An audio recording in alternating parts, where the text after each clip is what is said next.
My name is Dr. Charles Barbera. I have the honor of being the President and Chief Executive Officer of Reading Hospital. And we're just very thankful that in your case, Travis, everything went well and the outcome was exactly what we needed it to be.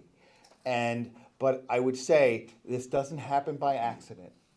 This happens because there are a lot of intelligent and hardworking, but most of all, dedicated people as part of our care team here.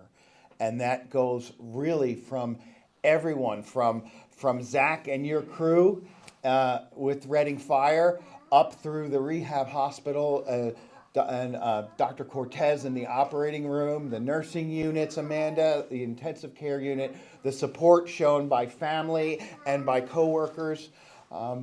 It really all needs to come together for healing. And so on behalf of Reading Hospital, we are honored to be a part of that. And with that, I will bring up Dr. Shah from Digestive Diseases to say a few words.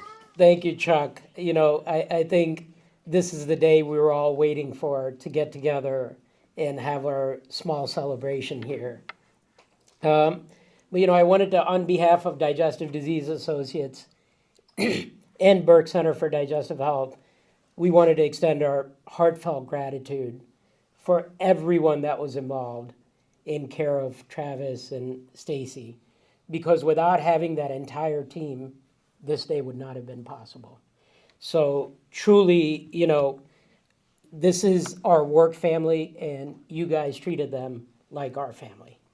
So we're really appreciative of that. And we've been very overwhelmed from the support from our patients, from businesses in the community, and other healthcare teams, providers, practices. It's been really, we truly are a one family, one community.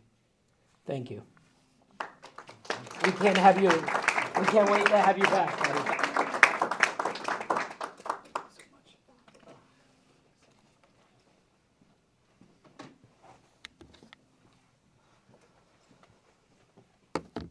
Oh, well, how do you follow all that up? I first just want to say it's an honor to be in front of every one of you today. I just could not be more thankful for this opportunity to see all of you. It's been a wild 8 weeks, and seeing everybody here today definitely brings back a lot of emotions and a lot of feelings that we've worked through. On December 15th, 2022, I woke up just like we did today. It's a normal day, it's a regular day.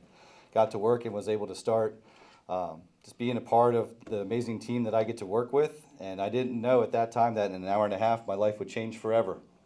At 8:30 in the morning, I went outside to de-escalate a situation with 2 people. And within seconds, I witnessed the most horrific thing that one human being can do to another.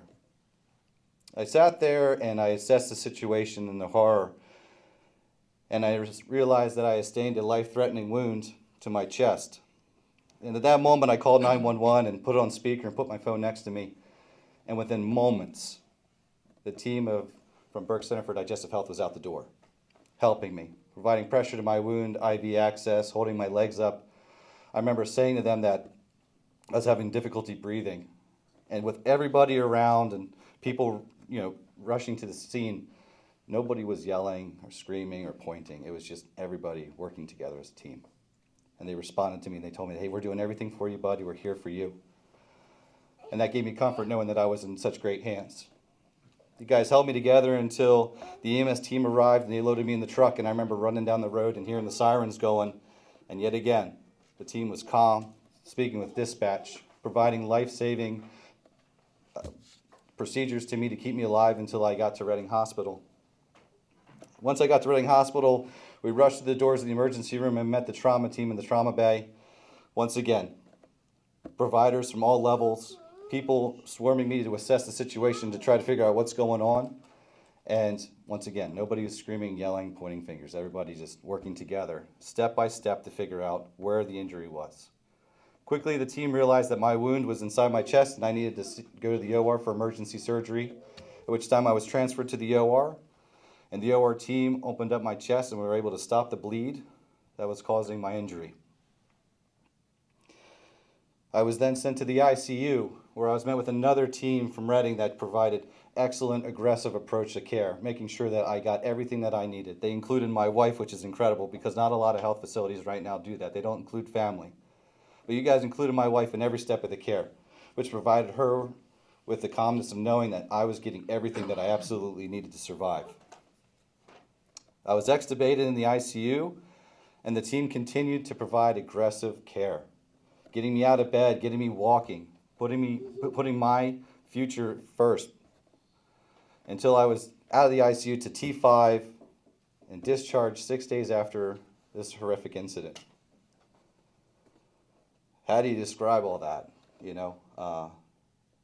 Within the last 8 weeks, my wife and I have had a lot of time to kind of digest everything that has happened.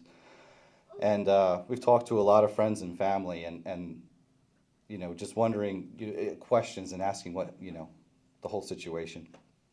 And one of the things that people keep bringing up is we would talk to them and they'd say, what a horrific situation. What a horrific situation. And it was. How, you know, my situation was a situation, it's a story of millimeters and minutes.